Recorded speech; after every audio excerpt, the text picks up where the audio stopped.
Shooters Connection offers products for competition shooters by competition shooters. With over 80 years of combined competition shooting experience, Shooters Connection is staffed by master and grandmaster shooters who live the shooting sports every day. We offer same-day shipping. Shooters Connection also sponsors over 100 of your matches every single year. So when it comes to finding everything you need to compete as a beginner or a seasoned grandmaster, Shooters Connection is the only name you need to know. Online at shootersconnectionstore.com. 3, 2, 1, go.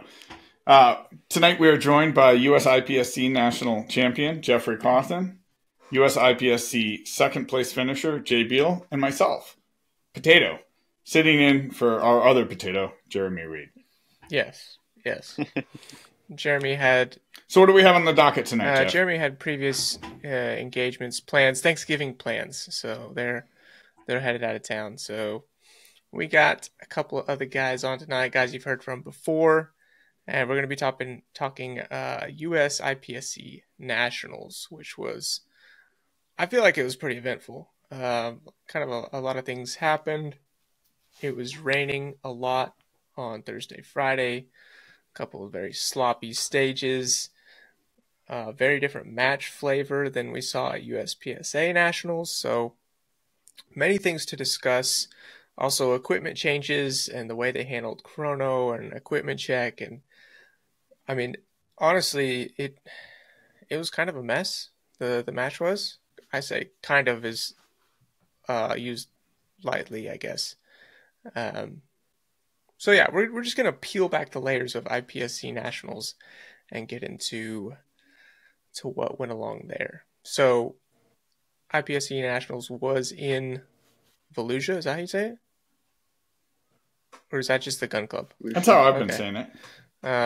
Volusia Gun Club. That's the county, and people say New Smyrna Beach for the place, and Volusia County Gun and Hunt Club. Yeah. So yeah, it was at that club near New Smyrna Beach, or as lots of people were saying, which I don't know if it's correct, New Smyrna Beach. What's correct, Saul? I've been saying New Smyrna. I don't know if it's correct. Smear. The image that I conjure up in my mind is like smearing butter on bread. I've also heard Smyrna. New Smyrna Beach. Smyrna. I also heard that one. I imagine jam in that instance. So bread. You're not going to put in cream cheese, like a schmear, lox, bagels, food of my people? No? Okay. No, toasted bread in this. And I can actually you feel the drag of the knife. You can do that, right, Saul? I can feel the drag of the knife, yeah. Yeah. So it was their first time hosting U.S. IPSC Nationals. The match moved there from another Florida club that had hosted it for most of the last few years. And they hosted the Pan American Extreme at the same club last January, which was their first IPSC match there. They run a weekly local. They've got about 32 bays, including, and then a full 8-bay steel challenge, sort of permanent setup, rifle bays. It's a really big facility, I believe, run by Manny Bragg and Gorka Ibanez. Yeah. Is that correct? I think that sounds good. And you Potato, you were at the extreme match last year. In body, but not in spirit. In body. And so you were familiar with the range and I think that you calibrated your expectations very well for what the match would be like. And therefore then I talked to you enough that I also calibrated my expectation identically because I trust you. Okay, so what does that mean? Dangerous. How about you, Jeff? You calibrated your expectations. What happened at the other match that you had expectations for this one? I felt like a lot of the bays were short and that the sort of default presentation was generous. And so the targets tended to be set up to invite entries and invite exits typically without a lot of risk. So I expected a lot of close entries and close exits. I expected a lot of obvious draw targets from obvious start positions. Now, most of the match did not have specified start positions. There was typically a logical place to start, and there was almost always a friendly target to start on, typically an open target 5 to 10 yards away that the match that the designer wanted you to start on. And if you came into a position, it was typically an open target 5 to 10 yards away to cushion that entry. And that doesn't mean it's not hard, because then it's hard to be fast enough to be competitive, but it does mean it's very friendly in terms of shooting. And it really wanted to maximize opportunities for flow. My suspicion is that both the folks involved with the match and then the physical layout of the bay would favor a lot of close, fast, open shooting. And I think that's what I saw. But you might disagree, Jeff. No, yeah, I pretty much agree. So, so let's let that be the first thing that we discuss of the match. Let's just discuss the overall challenge of the match and how it relates to USPSA handgun nationals, for example. And I do agree with your assessment of the things that you just said. It was a much faster, much closer match. I mean, it was the complete opposite, in my opinion, of what Handgun Nationals was. And I would say it also, in my opinion, swung a little too hard the other way.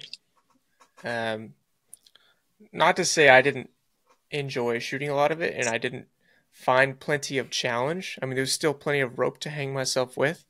I shot 21 deltas. So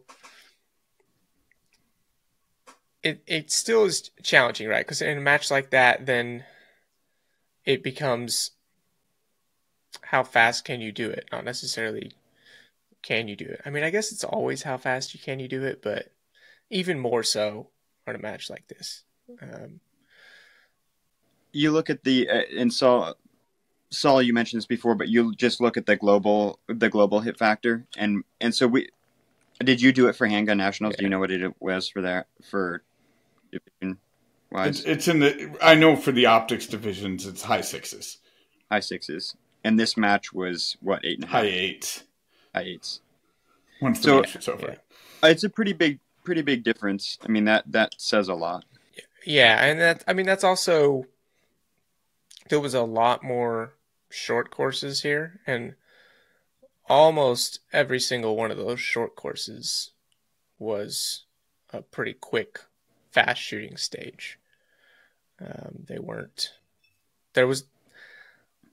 I can't think of any short course that was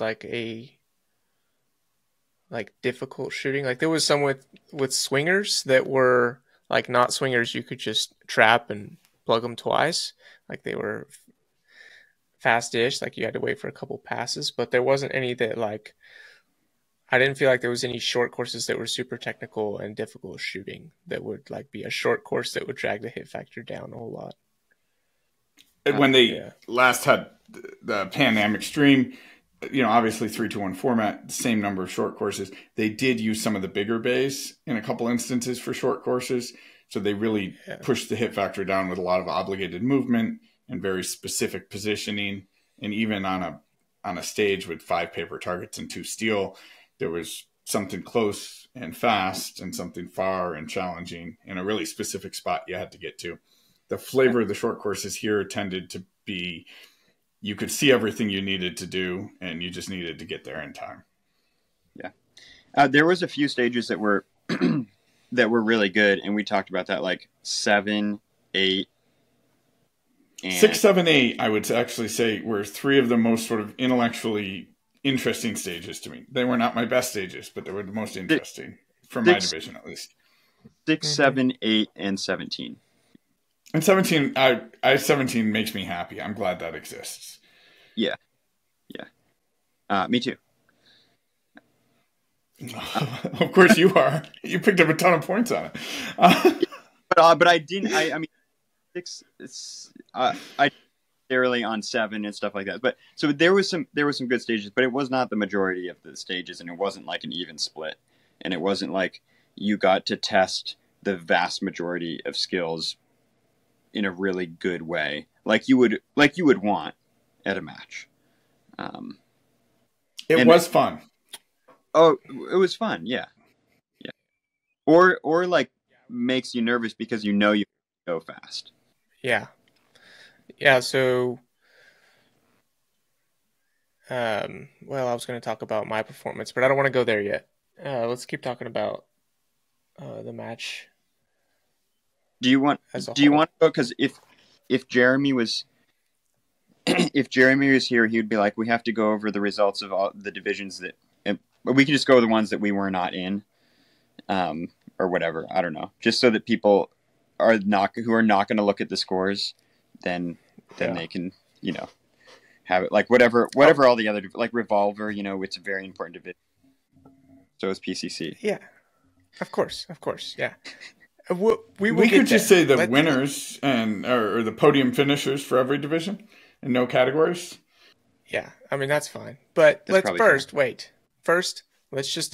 finish. Okay. Let's everybody get their say on like just the match, like setup, stages, all of that. So, Saul, give us the give it to us bluntly. Give us your opinion overall of, let's say, the stages. Let's just do the stages first. Yeah, just the stages. What's your overall feel of the stages? My overall feel was, with the exception of some of the stages we mentioned, and a couple of the stages with interesting but simple activator challenges, that a lot of the match felt one-dimensional in a different way. And so the Marengo, Ohio matches I went to, I didn't go to Handgun Nationals, but I went to 2 other Ohio matches, had a sameness that happened at that range. And this range had a sameness. And the sameness here was, when in doubt, sort of make it fast and flowy and open. And the stages I thought were most interesting weren't like that. They had really fast, flowy, open sections, but they weren't 24 or 32 rounds of that. Or 12 rounds of that. Yeah. Jay, what about you? Yeah, I mean, I'm just going to say what I like in stages, and some of these had it, but I like when you test something really fast, where you're going to be pulling the trigger basically as fast as you can, and then something where you go and do something controlled, and then something where you go immediately back to doing something fast. And that tested in a variety of different ways, because I think that does a good job of testing kind of overall skill, and ability to like manage tension in a good way. And so this was kind of not a whole lot of that. There were some cool, and I mean, I'm just thinking of, there was Strong Hand and Weak Hand tested on a Rhodesian wall that kind of got people to do some funky stuff and hooking their feet and variety of different things. So I kind of liked those kind of challenges. I would have liked to see more stuff that's like a little bit awkward on the short courses instead of what we mostly saw, which was draw to this target that's very obvious and then kind of rip through the rest of the stage as efficiently as you can. So I don't know. That's my assessment. Okay.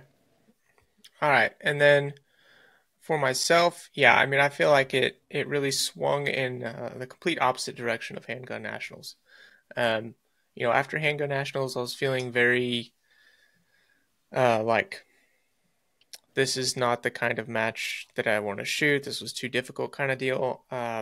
After shooting this match, I kind of have a different feel, not necessarily like I've flopped on that, but I kind of feel now that I almost don't mind shooting like matches that are just kind of one-sided like that. I mean, it sucks if that's the only match you shoot. And again, I don't really think that should be the national, like that shouldn't be the national championship test to have something so one-sided like that. But as far as like general matches, I kind of like going to different matches and having different variety wherever I go, whether it be a swing super difficult over here and super fast over here. I kind of like that, but probably not in this context. We probably want a bit more well thought out variety. So I feel like we're still just kind of missing the mark, honestly, on what like overall shooting challenge should look like to test for a national champion. But so yeah, why does US IPSC Nationals matter? I mean, it matters for points to qualify for the World Shoot, right? So we should want the people who get those points to be best prepared to represent the US and USPSA at World Shoot. Mm-hmm. Yeah. And so the matches that count as qualifying matches should select for the people best prepared to do that. Mm-hmm. They should. Yeah. I do think the right people won these matches, so that's not my complaint. But I don't think they necessarily are representative of the skills that will be tested at the next World Shoot. Oh, yeah. Yeah, I could see that. I don't know. I mean, I'm sure we'll find out, but yeah, I would guess that not, because yeah, I wouldn't expect, from what I've seen from World Shoot videos and whatnot, you don't see this type of shooting. Like they were almost flipped, right? Like USPSA Nationals was closer to what we see of like international type shooting, like really difficult, long and some really long shots. And then our IPSC Nationals was a lot closer to what we would normally see from a USPSA match, which is a lot higher hit factors, faster, flowy shooting. So it was just kind of backwards, which is what it is. Yeah, and we certainly will not see I mean, I have a good friend in South Africa who shoots really well there, and we will not see what we saw last weekend in South Africa in 2025. Okay. It's just not what they set up. Will we have 30-yard 6-inch plates in South Africa in 2025? Yeah, we will. That was. Will we have prone shooting? Yeah, we will. We will have prone shooting, and that was the other thing. I was kind of, I was excited to shoot little plates far away, because I want to do that. Because I've been practicing that. But this is separate. I wasn't like practicing it for this match. I didn't get to do that. I had to shoot extremely large full-size poppers at like hazardous distances. Again, this is probably what I needed to shoot. Like this match was good for me because I need to do things like this. Because that's more uncomfortable than being like, hey, you should shoot these little 6-inch plates at 30 yards. Like that's more comfortable to me than what we did. But anyway, yeah, I think that this should be preparing people to shoot well at the World Shoot. Like prepare the Americans that are traveling to the World Shoot to do well, or give them a taste of what they might see. Like guess at it, make a guess. Mm-hmm. And that's nothing against Gorka or anybody who helped set it up or design stages or anything like that. It's just like, that's what I want to see. I want to see it. I want to see a reasonable guess at what the test would be. Yeah. I agree. Okay, let's move on to the next topic, which is overall match flow, organization, and officiating. Who wants to go first? I don't want to go first. Could you go first? I'll go first. Yeah, I'll go first. So there seemed to be a lot of things that were out of sync at this match. Not a lot of the ROs and crew there were really on the same page as far as what needed to happen, especially with the equipment check. They had equipment check cards. You're supposed to get equipment checked, then get all the RO's signatures. Well, not even everybody got a card because I guess they ran out. And then you'd go to a stage and they'd ask for your equipment check cards, and then half the crew wouldn't have them, but nobody really cared. And then you go to the next stage and they didn't care. They didn't even ask for them. And then you go to the next stage and they'd be like, oh, well, you need it. And so they would give you one and fill it out. But now you have no signatures on it. And then at the end of the day, everybody, I think, just threw them in the trash. Like they didn't even mean anything. So that was weird. Just for everybody to be on completely different pages as far as how that was supposed to work. And officiating, and I saw some officiating I really did not like. I'm not really going to go into detail on that, but just like some bad calling and really inconsistent ROing. And then also along the equipment check, they had a courtesy check there, which I guess was the only real equipment check. And he was, honestly, I don't know if he was being super strict or like over the top, because this is the first IPSC match I've shot. But I mean, it seemed to me that he was not going to let somebody walk up there and say that equipment was okay. He was going to find something for every single person that they needed to fix or move. I did not see a single person walk up there and he was like, you're good. So it seemed like he was just looking like he wanted everybody to move something. And I think that's bullshit. But that was my observation of equipment check. And then there was a pretty half-ass equipment check after that. Like it was basically the only thing that was checked was the gun distance from your hip, and that was it. So not great organization, not great officiating.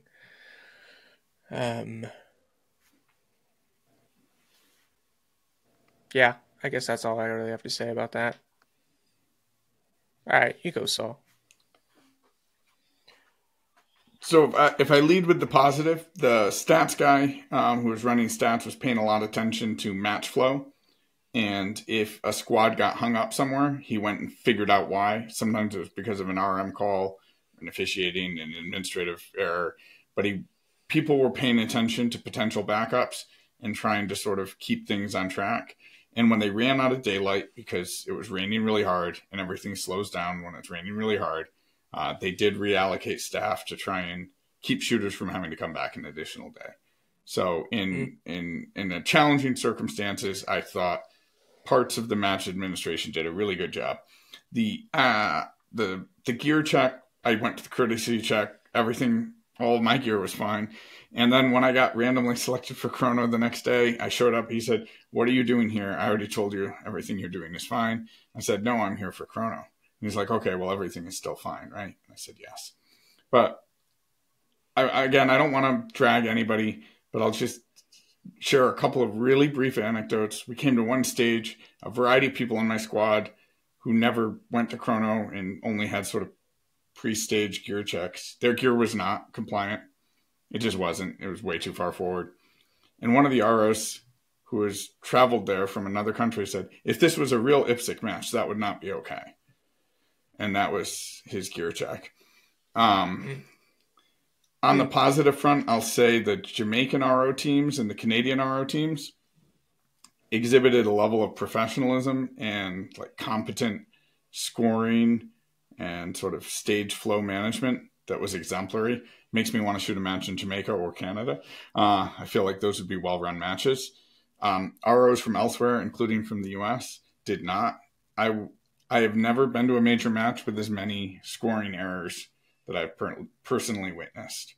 And I'm talking 8 or 9 Charlie's called alphas, multiple mics that never made it to the tablet, multiple wall hits that were not scored as mics, multiple on multiple stages, which undermines the integrity of the results for everybody. I will say where I finished in the match, it doesn't affect me. But if you look at the bracket of people right above me or right below me, who knows? I have no idea. If you're within 2% of me on either direction and you feel bad that I beat you, you might have beaten me and you just got some terrible calls because I saw absolutely haphazard scoring.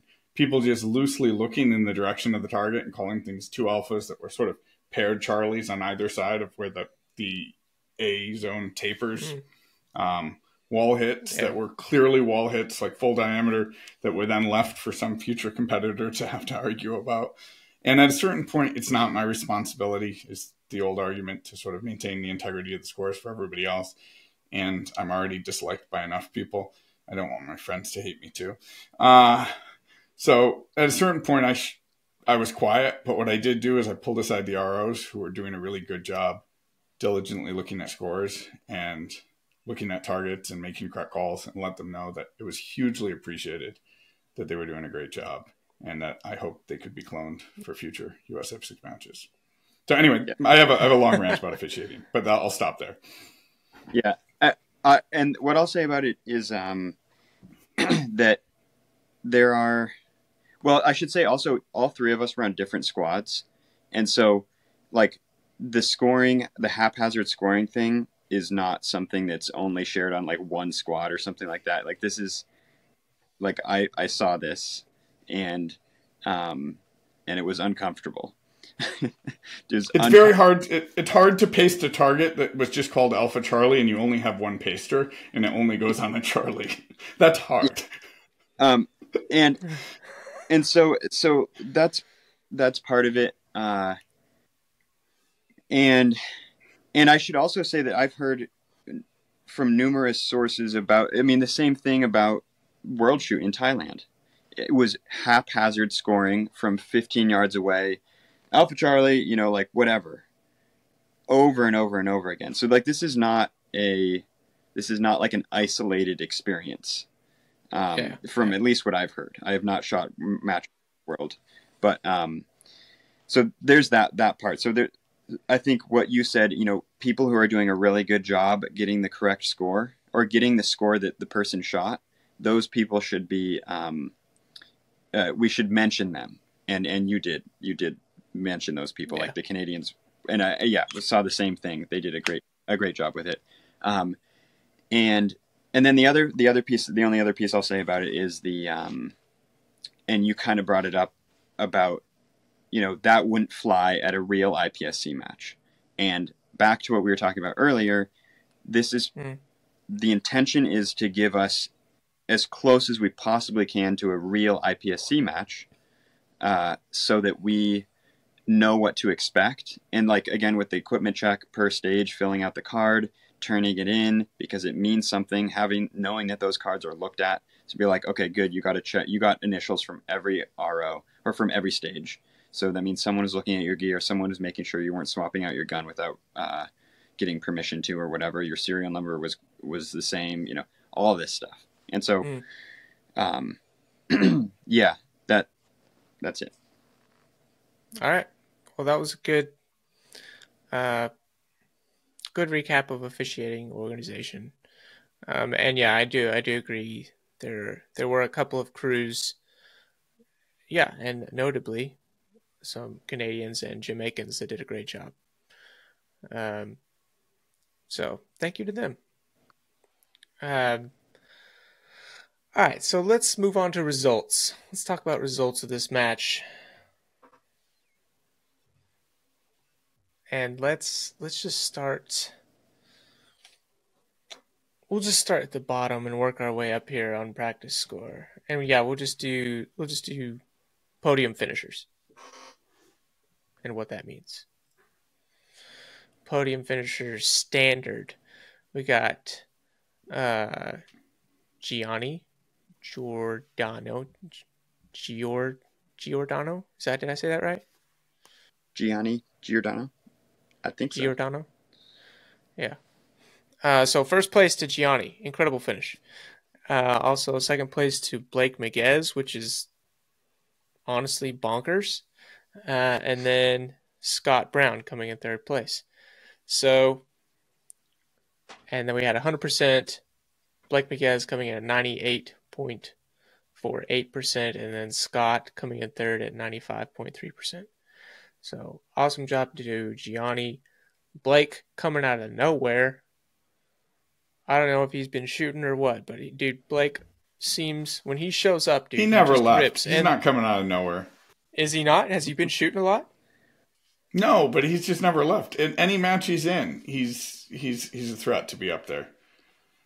Yeah, I agree. He just, you don't see him, and he's like doing politician stuff, and then he shows up to a match, and it's like he never left. Like you said, he just absolutely rips. Now, it does help that this match played to his strengths, and that he's like a super fast shooter. So I'm sure that helped, but incredible job from Blake coming in second place. Congrats to Gianni winning it all as a junior. That's pretty crazy. We had Scott winning USPSA limited as a junior. Or maybe he was a week past being junior. Was that it? No, he was the youngest. He was the youngest person to ever win USPSA nationals overall. Right. Scott. Yeah, I just didn't know if he was still technically a junior. And IPSC junior goes to 21. Right. Yeah, but USPSA doesn't. So yeah, Gianni winning as a junior. Awesome finish in standard. And then we had some notable finishes here. Joey Sauerland, 4th place, and Bobbert Krogel coming in 5th place. I think it's actually Cobbert Roth. Cobbert Roth. My bad. A lot of people, it's a strange Colorado pronunciation, but I think that's more typical. Right, yeah. I'm going to go ahead and mention these odd divisions. Revolver. Rich Wolf won Revolver, and then Alex Bacon. Is that Bacon? 2nd place. Michael. I've always said Bacon, but I believe you. Oh, well, I don't know, so you shouldn't believe me. And Jay Slater. Jay Slater in 5th. Yes. And now, moving on to a very interesting division. Production optics.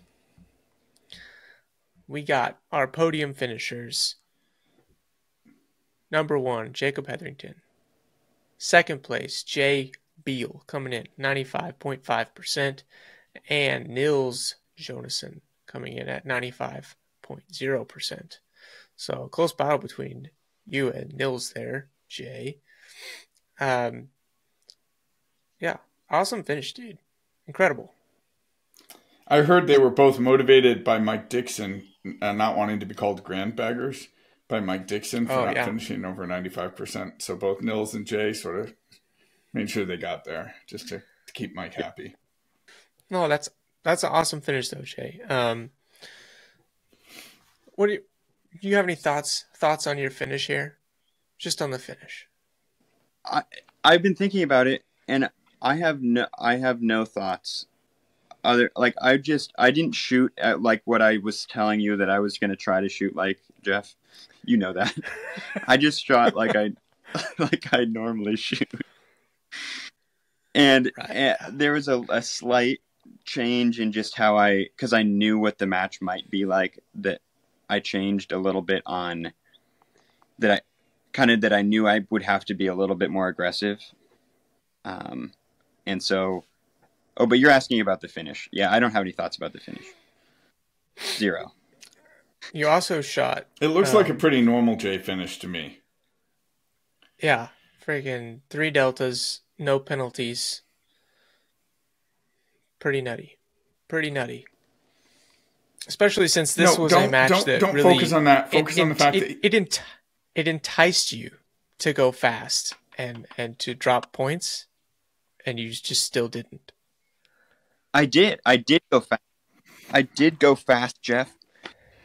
You have to realize Jay had the highest accuracy at the last two USPSA nationals. Maybe not the last one, but the previous one. Yeah. So typically Jay has more alphas than anybody in the match. So he did go fast. And he did drop points. I did. Okay. All right. I did. Fair. Just not penalties. Fair. Or deltas. No, I mean, I can't sit here and say you didn't go fast, right? Because it's an extremely fast division, and you're second place and beat some incredible shooters. So, yeah, I can't say you didn't go fast. That's for sure. But not 21 delta fast. That's a different level of speed. No, I didn't do what Jeremy wanted me to do, which was... yeah, well, we can't all please Jeremy. I would even argue to say that none of us can please Jeremy. All right. Well, great job, Jay. Production. Mason Lane, first place. Sal Luna, second at 97.9%. And third place, Casey Reed, 97.9%. Wow, they're both 97.9%. Holy cow. Yes. Separated by 0.2 of a point. That's crazy. Yeah. So yeah, Mason coming up with the win. You guys remember where Mason finished at USPSA? 6. I might be wrong. He was down there a 4. A little ways, I think. But awesome finish to Mason. But we know Mason is pretty damn good at shooting fast as well. He is. He's very good. Also, notable finish to Tyler Turner here, 5th place, the other horticulture bro. Nice job, Tyler. Yeah, hell yeah. Go grow some mushrooms. I looked it up because I was curious. He finished 4th at Handgun Nats, which is what I thought. He couldn't have finished 6th because that was Tyler's. That was Tyler's. Yeah. Gotcha. Mason 4. Nice. And then, we're even going to talk about PCC, man, because Jeremy's not here and we can. It's not clear this is a qualifying match for PCC. What do you mean? Like, it's not clear that it is? We don't know if it is? That's correct. Because PCC has its own world shoot. Oh, okay. Yeah. Well, Zach Smith, first place. So that altered the field. But Zach Smith won. Sorry. Yes. And then Joshua Cardenas. Cardi B, the nicest smelling man in practical shooting. Wow. He's incredibly handsome. He always smells wonderful. And he's like very, very friendly to boot. It's impossible to believe he was a Marine, but it's true. That's very interesting. I mean, that's not a title that I've heard thrown around. The nicest smelling man in shooting. So congrats to him for that. He's a good shooter too. Third place, Marco. Why am I the one saying names? Marco Cabahug? I don't know how to say it. All right. Well, congrats to him. Open. All right. This is interesting. Open. Brian Jones, first place. Casey Eusebio, second place. And Mike Wang?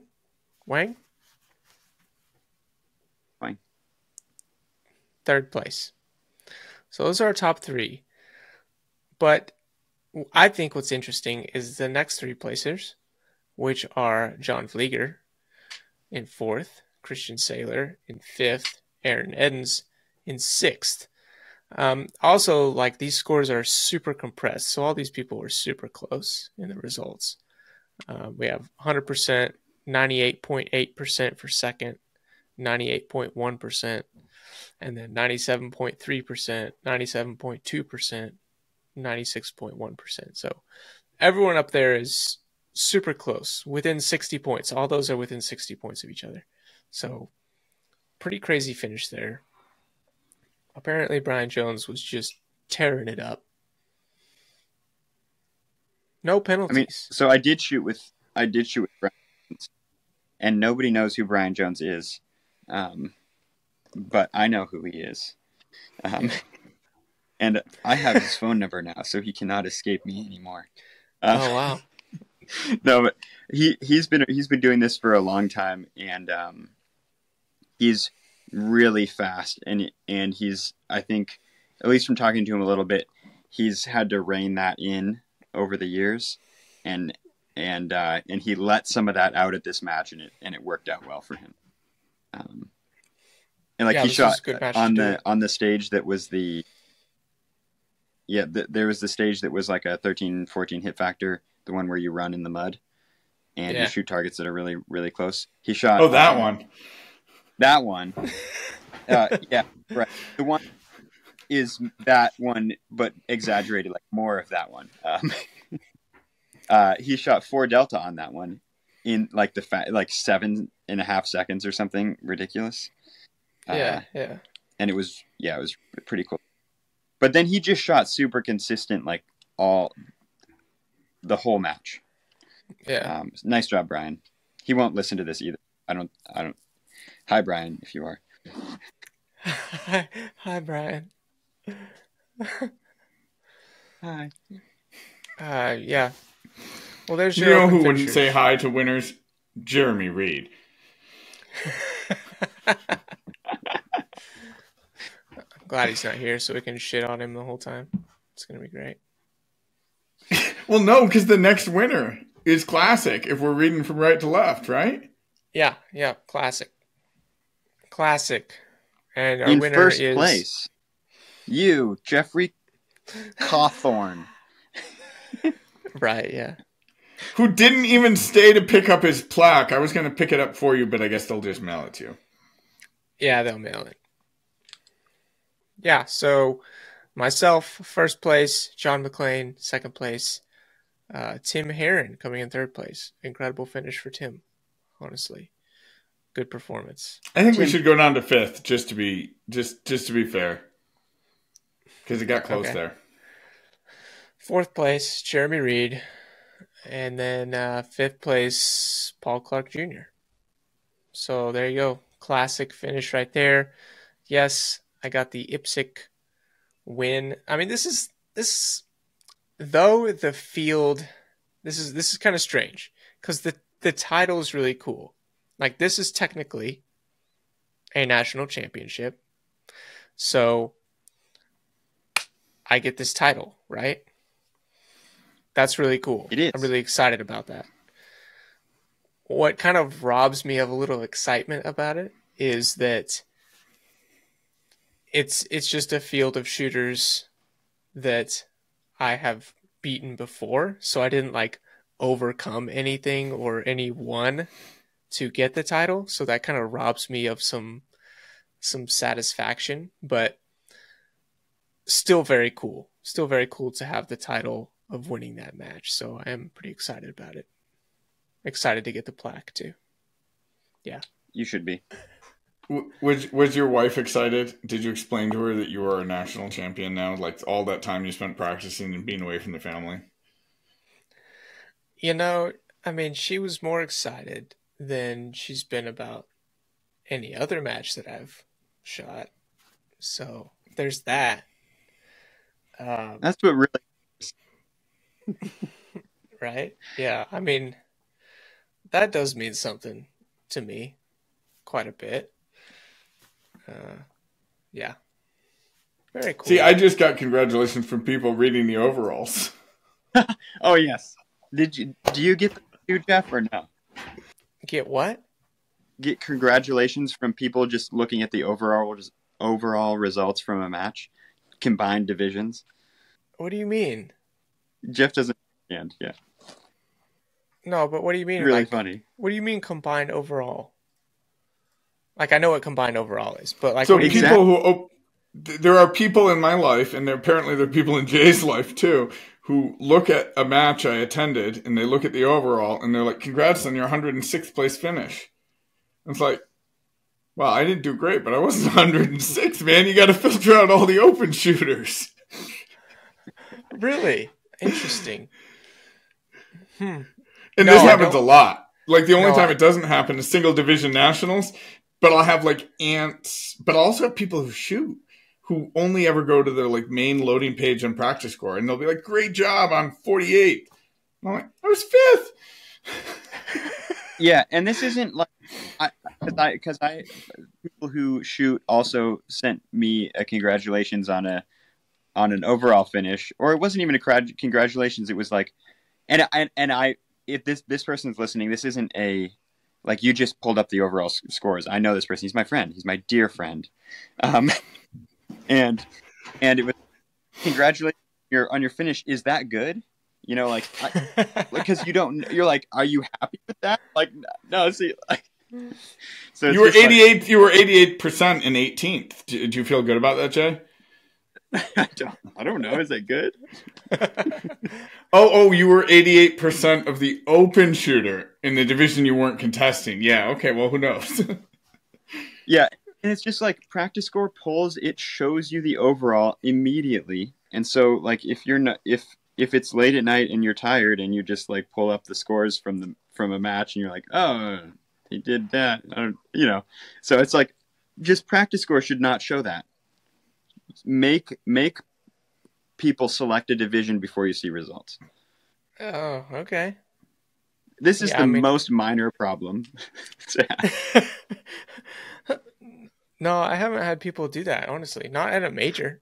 Like, well, first, I don't have any like people outside of shooting that look at shooting results.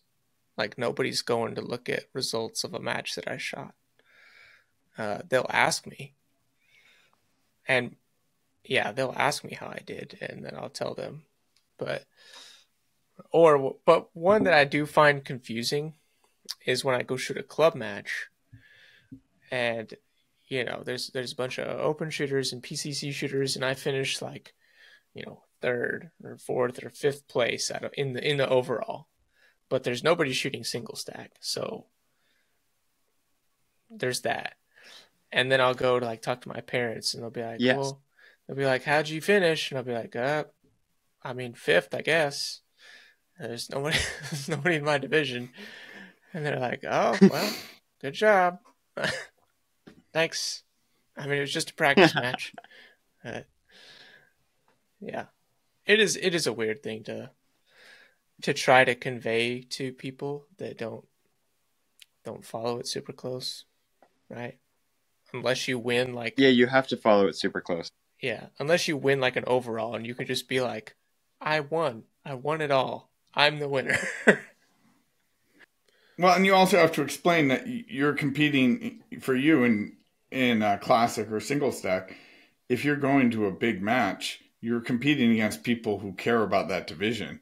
So the first of 40, it doesn't really matter because it doesn't matter how many people. Like Revolver's a great example for this. I think there's 11 Revolver shooters in the match, and 6 of them are the top 6 shooters from the most recent nationals. Yeah.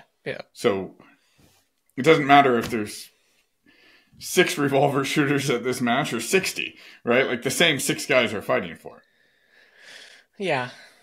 It's just always more impressive if you beat, 50 people than if you beat 15 people, I don't know. Some people on this call beat 145 people. That's true, and it wasn't me. And if we put it in the overall, he beat like 438. Damn. All right, so yeah, I beat Jeff. So you did. I almost beat Potato though. I beat a national champion. I beat a national champion. Damn it. All right, well, before we get into like our last topic, which I guess we're going to hit pretty quick because we don't want to be on here too long. Let's give a couple of shout outs. First one to Shooters Connection for sponsoring today's episode.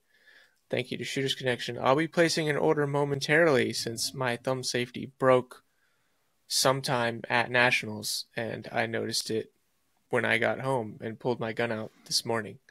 So my thumb safety is broken. Who knows how long it's been broken. So I'll be ordering a new one from Shooters Connection.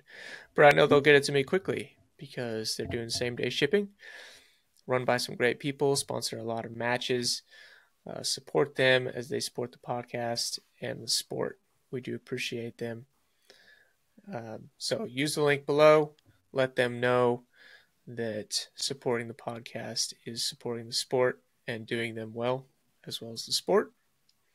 And then we have a shout out from our Patreon group. John Headland says, shout out to Wade Meyer, Bill Moore, and Eric Peterson for donating their time and efforts to expand the Lewiston Pistol Club bays and parking area. Great volunteers and upstanding-ish gentlemen. I think that was kind of a dig there. So, yeah, thank you to those gentlemen. So, last topic on the docket, your personal performance, gentlemen. And I want to hear from Jay first.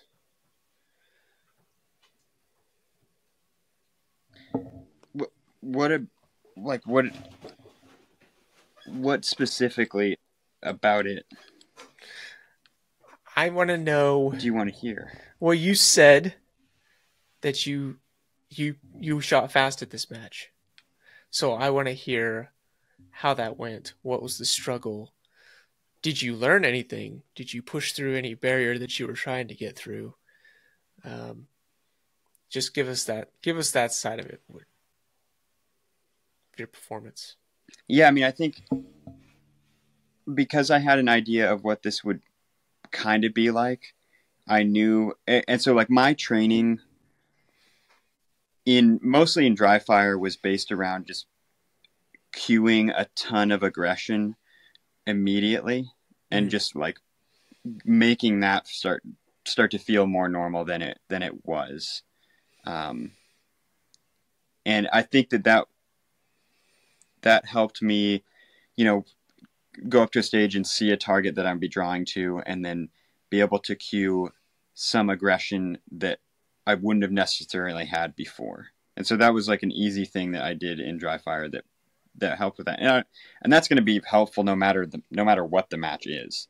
Mm-hmm. Like I think I just default got a little bit more aggressive through training. And then the other part of that is like and this is for Tyler, because we're going to talk about mental game. He's going to be like, yeah, just go eat an apple or something like that. I don't know. But I'll do a mental management. In mental management, there's something called a preset, which is you kind of decide ahead of time before you go to a match what you're going to kind of behave like, what your behavior will be, or something that you want to focus on specifically for that event. And this was more specific around being, I don't know exactly how to say, looking at stages, and I'm not fully there, but I think that this helped a little bit, looking at stages for, what the winning run will be on that stage, and using that in programming on the stage, like when I mentally rehearse the stage, to help myself get closer to that. Okay. And so I think, like, I didn't do that perfectly the entire time because that's uncomfortable for me to do. That's a newer thing for me to do. But I think I'll be able to use that along with other secret sauce from the person who beat me, that will be going forward and doing that in the future. I don't know. Is that enough, Jeff? Are you happy? I mean, if that's all you want to share, man. If you don't want to share any other secret sauce, that's fine. Whatever. Not yet. So wait, hold on. Just one more question about the secret sauce. Is this observed or like literally shared? Oh, it was shared. Shared. Yeah, but it wasn't shared as here's secret sauce. Right. It was shared as here. It was like, oh, this is what I'm doing. Right. How do you do X? Oh, to do X, I do Y.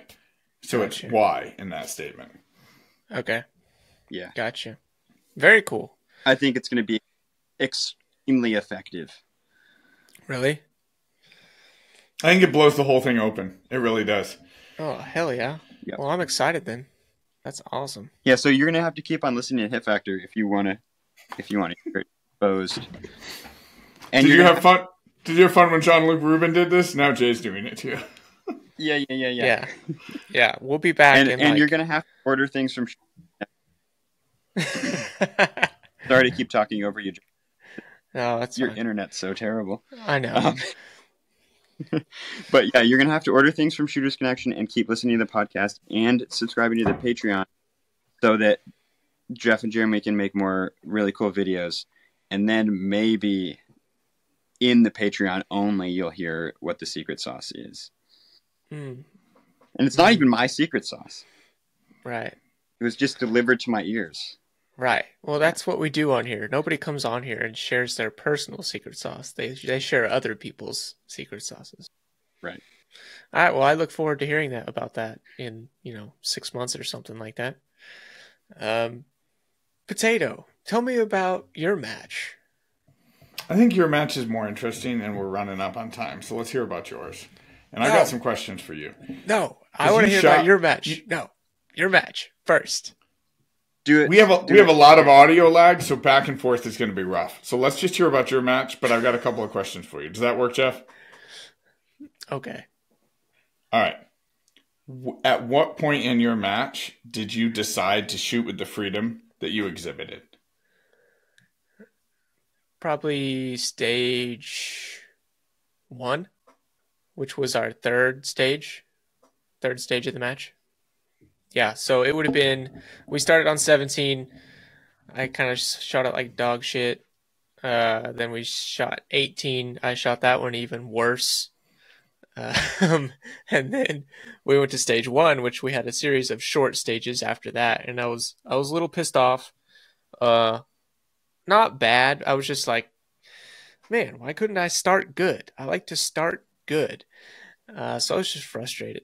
And then we came to 1. And it was a couple of short courses. And like, if you look at the scores, I absolutely crushed those 2 stages. So we showed up there and I was like, I was getting kind of nervous and I was like, man, I think I just want to shoot this match fast. Like, I think I'm just going to like put the gas down and kind of not care and just shoot and see what happens, and I'm going to miss stuff, and I'm going to not care, and I'm just going to keep doing it. So that's what I did. I just decided to push really hard and fast. And not only that, but I was talking to Jeremy about this as well. It wasn't just that I was shooting fast. I would like look at the stage, and I would be like, okay, this is how people are going to shoot this for the most part, like with minor tweaks as far as engagement order or whatever in an array.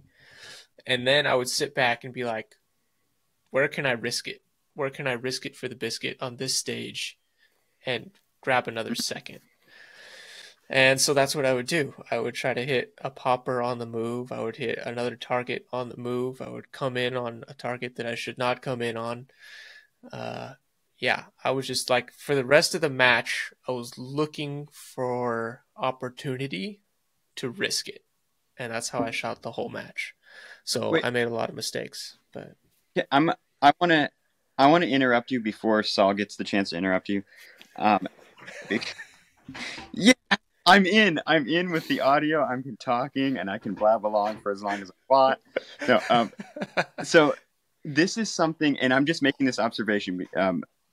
This is something that happened during the match. Like what you're talking about to a different degree is what I decided to do before I went to the match. And then this is what you decided to a different degree during the match. And I'm just thinking this is really cool because I did the same thing in certain instances where I would do something that would be more risky than I normally would do.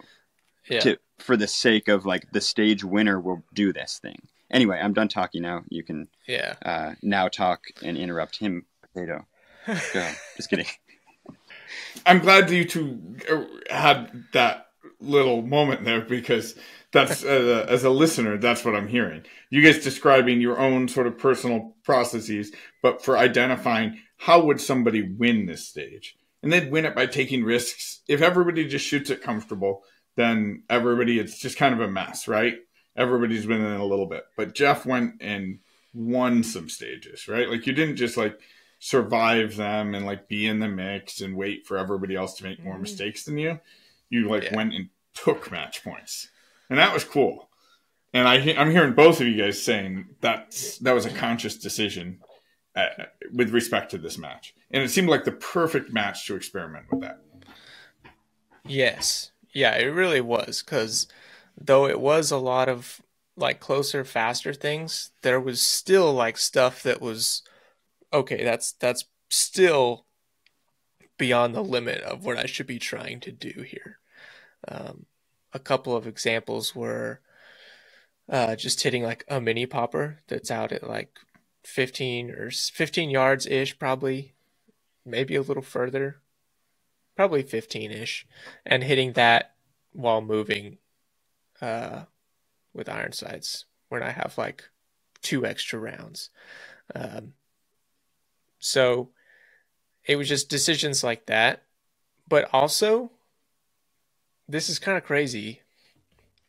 Like, I risked it like that probably,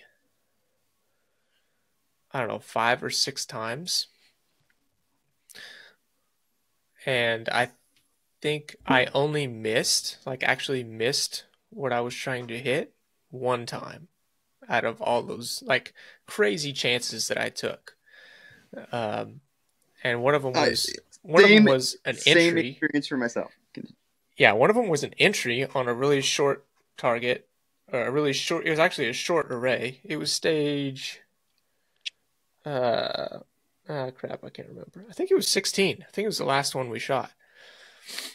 Yeah, it was the one I took the video of Potato shooting. So the last position, you'll see, like, if you look at the time, I kind of had a normal time for it, for like the top iron sight low cap shooters. But that was because I missed the steel that I was trying to hit sooner. So I took a miss and made the makeup and had a normal time. Whereas if I would have accomplished my task, it would have had a slightly faster time than my competitors. But yeah, it was like I came in and I was like, instead of going in and leaning into this hardcover, I'm just going to come in, and before as soon as I can see that steel, I'm going to throw one at it, and then I'm going to go to the hardcover and then come back around. And so it cost me like 0.3 of a second or something like that. But yeah, dude, it was stuff like that the whole match. I was just shooting crazy. I have not shot a match like that in a very long time, and it was quite enjoyable. Frustrating at times, but then I would look at the score on one that I screwed up. Like, I would shoot really fast and have a mic, and then I would look at the score and I'd be like, damn, I mean, that sucks, but I shot so fast that didn't really hurt that much. Like I took a mic, but it's still 85%. So then I would just be like, all right, screw it. Let's just keep doing it. Let's just keep going. So that's what I did. It was a lot of fun, dude. It was so fun. So what were you thinking on 17 and 18 before you had that realization? Were you trying to be in control? I was just shooting super normal. Trying to be clean. What were you thinking? Just my normal game plan. Just go in, shoot consistent, see my sights on every shot, try to pick the center of the targets. Yeah, just super normal shooting. And then I can't even remember what I did on stage 17. 18, I was the first up, and I just screwed up the plan. And Potato and I talked about that. But yeah, I just screwed up the plan and ended up having to backtrack and to go get a piece of steel. So it cost me, At least 3 seconds, somewhere between 3 and 5 seconds, most likely. I honestly cannot imagine how anyone's dumb enough to do that. Nobody look at my stage time for stage 18. That was the best I could do. That was really clean execution, 8 seconds off the base, I promise. I want to talk about Jay for a minute because it's fun for me, because I saw his video on the plane, and so you can correct me on the details on this, but on stage 17, talking about taking these risks, and stage 17 is a stage that a lot of people had anxiety about at the match. I can honestly say that was not the stage that scared me. The stages that scared me were the super fast open ones, because it's like, I don't think I'm fast enough. And then I get really tense and I struggle. And I'm not Jacob Hetherington fast. Nobody who isn't Jacob Hetherington is Jacob Hetherington fast. But I'm a lot faster than I shot those stages if I just relaxed and shot them. Anyway, that's an aside. So stage 17 people were scared about because there was an activated target that presented through no-shoot steel with sort of a V-shaped window that's slightly wider than the A-zone. It was probably at, 10, 12 yards. It wasn't super far away. But you come into the position. It's the logical end of the stage. You activate it immediately next to the activated target, and there is nothing to do in that position besides a 90-degree transition to about a 25-yard target that's open way off to the side. And I did see people activate, pick up the open target as if the swinger was going to slow down. It didn't slow down, come back to it. That didn't really matter. Anyway, I watched Jay's video on the plane flying home. And what he did is he said, when I activate it, there's going to be dead time while I'm waiting for it to present between the no-shoot steel. So let me activate it before I settle into the position, and I'll use the time of the target moving to settle to take my 2-pass clean shot through that little gap. And so he comes steaming into the front of the stage, and so he shoots the activator on the move so that he can shoot through this tiny, and I think you missed it, and you had a makeup, right? But I was on the move, so it's fine. But you were on the move, so it was bad. But you were done shooting it before you were set up for the hard shot. And that's exactly the kind of decision-making of, hey, the person who wins this stage, they're not going to settle, activate, deal with the activated target. They're going to activate, settle in the dwell time between activation and availability. And so that I imagine that's one of those micro decisions in a really specific place to take on additional risk to shave time. I also committed to, I was only going to take 2 passes on that swinger. Mm-hmm. I was not going to take 3 passes on it. If I knew that I missed it entirely, I would take a 3rd pass. Yeah. Which is something that I would that very intentional stuff. And to be clear, I did not win that stage. You were 96% on it or something. I mean, but you shot the winning stage plan. You just didn't happen to win it. And it was a really good time on that stage. But yeah, no, that's a good example of that. And that was multiple times in the match. And like Jeff was saying, but I didn't shoot misses like Jeff or deltas. But but abnormal to me, I shot 5 Charlie on like a couple of stages that were like were really short stages, so it was a lot of Charlie. Mm-hmm. But I'm in the moment, I'm like, 5 Charlie, and then looking at the score, I'm like, oh, but the time was really good, so it's totally fine. Right. Yeah. So I don't know, that kind of stuff is cool. But yeah, okay. Saul, you should talk about your match and what you're doing in the future and how you're gonna beat Jeff in single stack. Yeah. Just to be very clear, I'm not going to beat a national champion. I'm going to come within a preset handicap. Only so that he can do something he desperately wants to do anyway, which is compete at a high level with the dot gun. So, everybody's motives here are all mixed up. Like, if my goal was to set out to beat Jeff at single stack, that would be very, very ambitious. I would have to put in the kind of work I'm not going to put in the next 8 weeks. And just putting in that work wouldn't get me there. So no, I'm not beating Jeff at anything. I'm going to come within a handicap percentage so that he has to shoot limited optics, and it'll be fun. Right? Yeah, no, it'll be fun. And I win by default if he doesn't show up at the match. You do. I'll give you that. Yeah, because there is that chance. There is that chance that I just don't show up. So I will take that. I thought this was a great match for me because it was very small. It's 18 stages in 3-2-1 format, and so both days, I finished shooting feeling like, okay, now I'm in the zone. Give me 5 more stages and I can make some ground.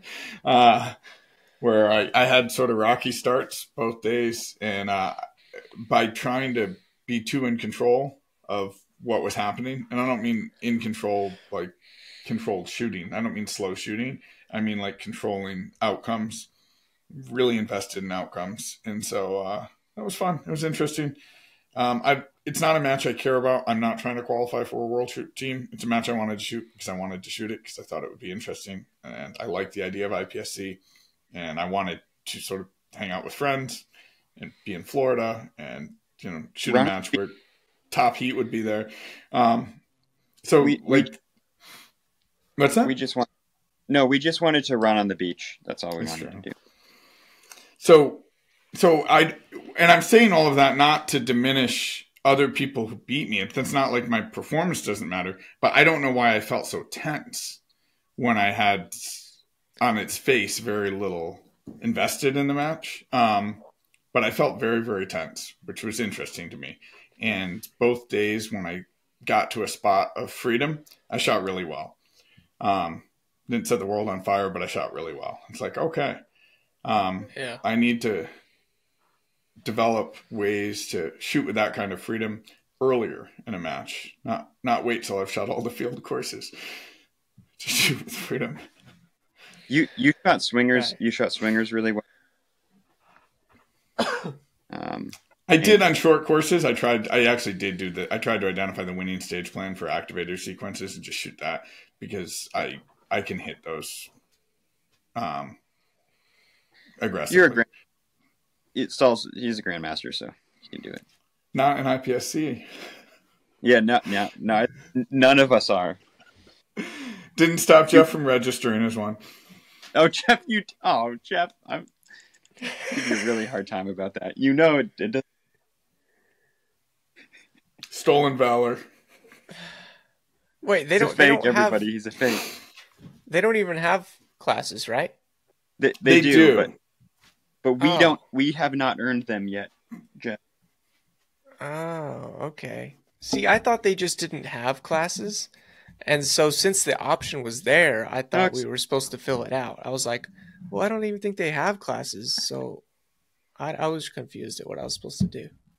Okay. So when in doubt, just say GM. Yeah. Anybody listening thinking about going to their first match, I advise you to do the same. You want to register open GM. It's how people know you're serious. That's right. So who else registered? Everybody registered as a G. Is everybody else not me? A G? Only in Classic, man. Is it just the boomers that do that? All right.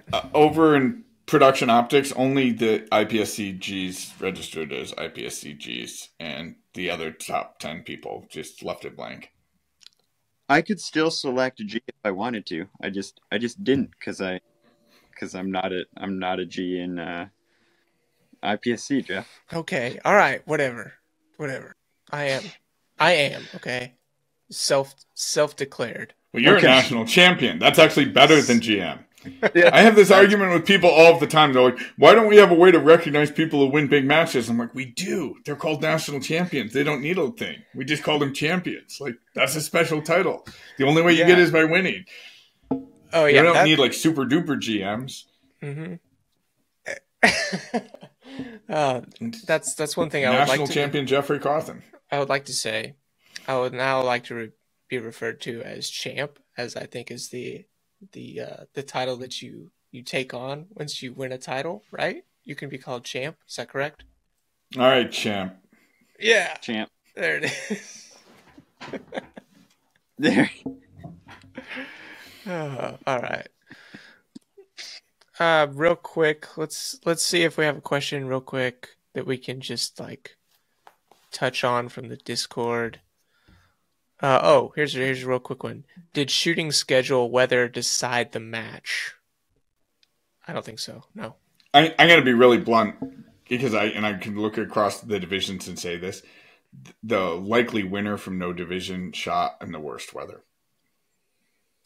also having shot in rain that was as bad as that Florida rain, which means like 2 inches of rain in a day.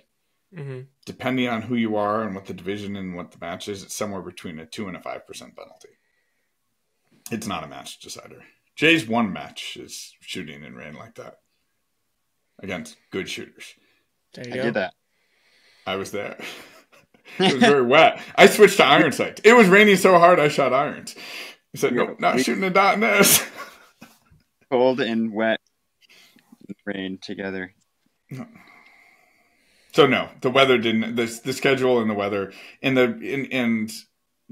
big complaint from people on our schedule is if you shot between bays 7 and 11, between 7 in the morning when first shots went on and 8:30 in the morning, you shot staring directly into an enormous ball of hydrogen, a nuclear reactor converting hydrogen to helium, and you looked it dead in the eyes, and then you shot guns at it. If anyone's confused, it was the sun. The sun. It was the sun. It was the sunshine, and it comes right over the bay, and it looks you straight in the eyes, and it burns your retina, and it leaves an afterglow, and you can't even see targets, let alone dots. And that's a real thing, and people who've shot in Florida facing east know about this. Yes, did not shoot in 4 inches of active rain. I shot in 2 inches of previous rain called mud and stared down the sun. And that sun was brutal, dude. If you were on those bays, which you were because you were one squad behind us, once you got to 8 and you come up onto this bridge and you got to shoot a swinger and all you can see is sunlight. And then as soon as you shoot, all you see is smoke. It was nuts. Yeah. No matter what kind of powder you're using. All the N320 in the world can't save you now. No, dude. It was crazy. That was probably like the most blind shooting that I have done was that corner right there when you come off that bridge. Yeah, that was pretty crazy. No, Tim Herron didn't have to shoot that in the sun. He just shot it in the rain, but... Oh my also, God. hi, Tim Herron. No, I mean, yes, I would rather shoot in the sun than the rain. But on 2 stages that had the most points in the match, I stared directly into the sun and had no idea. I couldn't see the target. I could see a vague silhouette of a target. Yeah. And I could see nothing of a sighting system. And I just trusted body index because it was the body index nationals. And I knew if my shoulders and my hips were square to the open targets, I was probably getting alphas. There you go. That's a hack, folks. That's a hack. Close your eyes and point your hips. Can you name that episode this? Can you be like hit factor whatever number you guys are on? Yeah. Close your eyes and point your That's so good. Oh, that'd be so good. One more question here.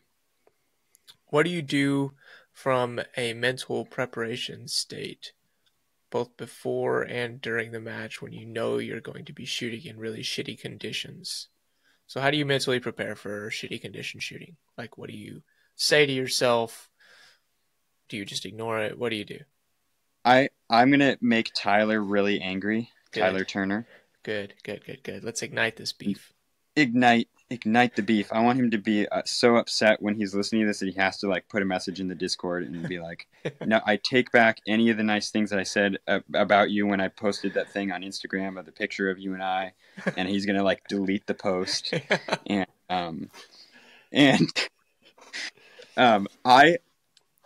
I genuinely get excited, and I'll force it at first, but I get really excited if I have to do any kind of abnormal thing that's considered like annoying, like stand in the water or shoot in the rain. Like if it starts to sprinkle and I'm about to shoot, I'm like, oh man, this is actually really good. Yeah. I do like the Jocko thing, you know, where he's like, yeah, you broke your foot. Good. You know, you know, so And it totally works for me. It works. It's like my feet are soaked and I wish I didn't actually have shoes on. Good. That means that like I don't have to think about, like I can just forget about everything and just shoot the targets. It's fine. Yeah. Potato. Looking right into the sun. Good. Body index. I'll be honest, that stuff doesn't bother me at all. It really doesn't. There's conditions where cold rain, especially, you're shooting in 30s and it's raining. Mechanically, your hands stop working, and like everyone's shoulders sag, and like their chin drops, and it takes them forever to paste, and like you're lifting up the wet frozen bags, and your fingers can't, and the paster falls off the wet target, and like people, it's just like such sad puppy dog atmosphere. For me personally, I try to become a cheerleader in that moment, and get kind of silly and loud and have fun and splash around and get really wet and stop trying to keep myself dry.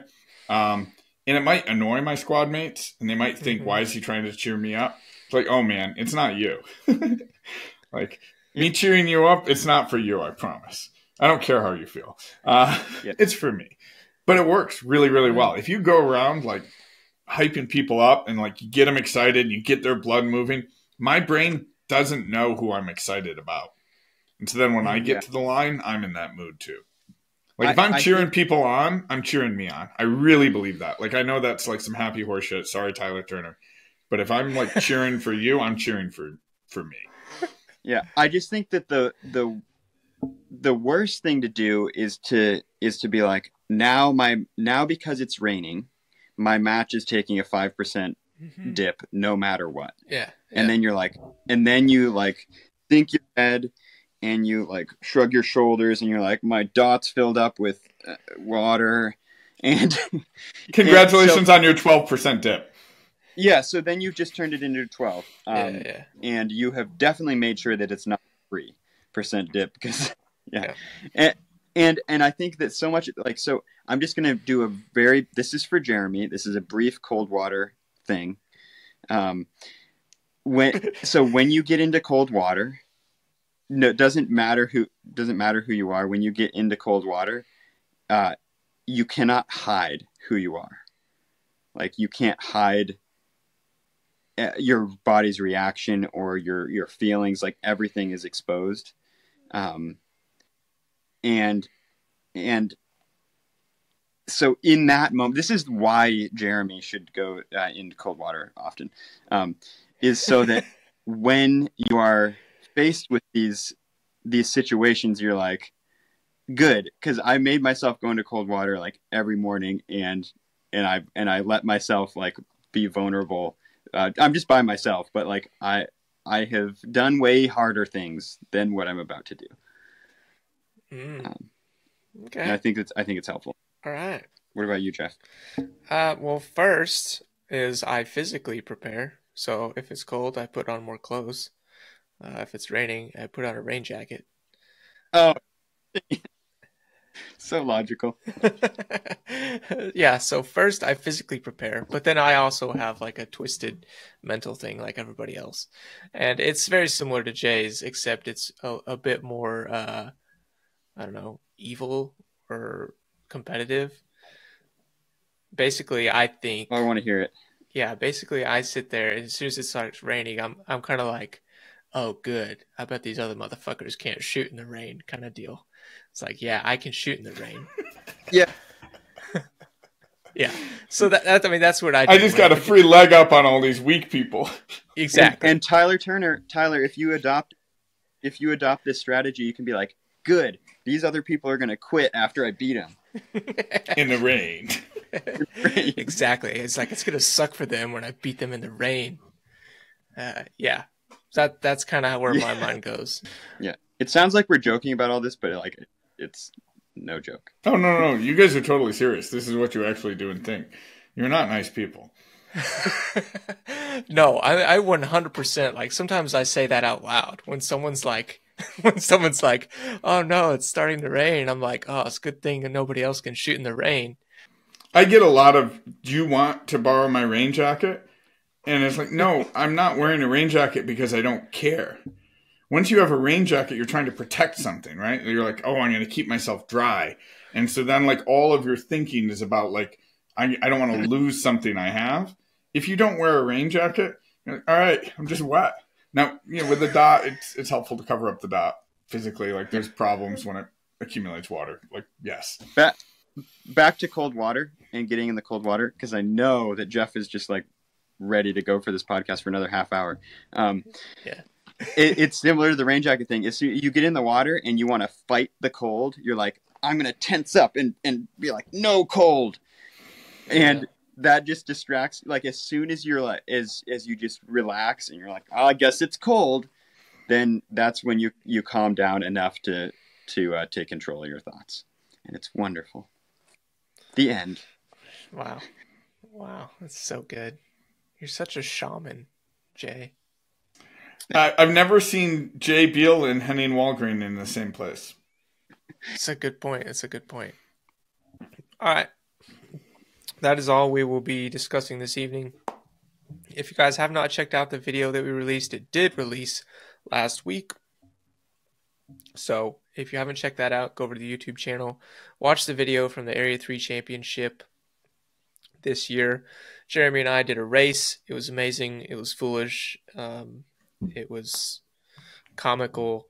And then we shot the match and we documented the whole thing. And it's a really awesome video that we put a lot of effort into. So go check it out. Again, thank you to Shooters Connection for sponsoring today's episode. If you guys want to join the Discord, go hit the link in the description below.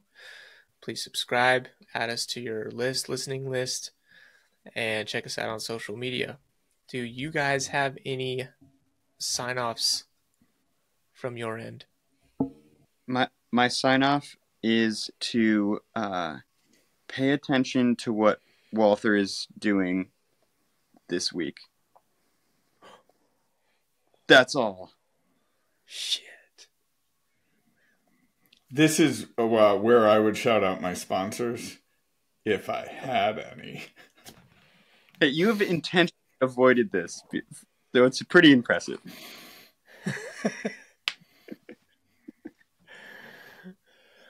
All right. That's it, folks. We'll catch you on the next one.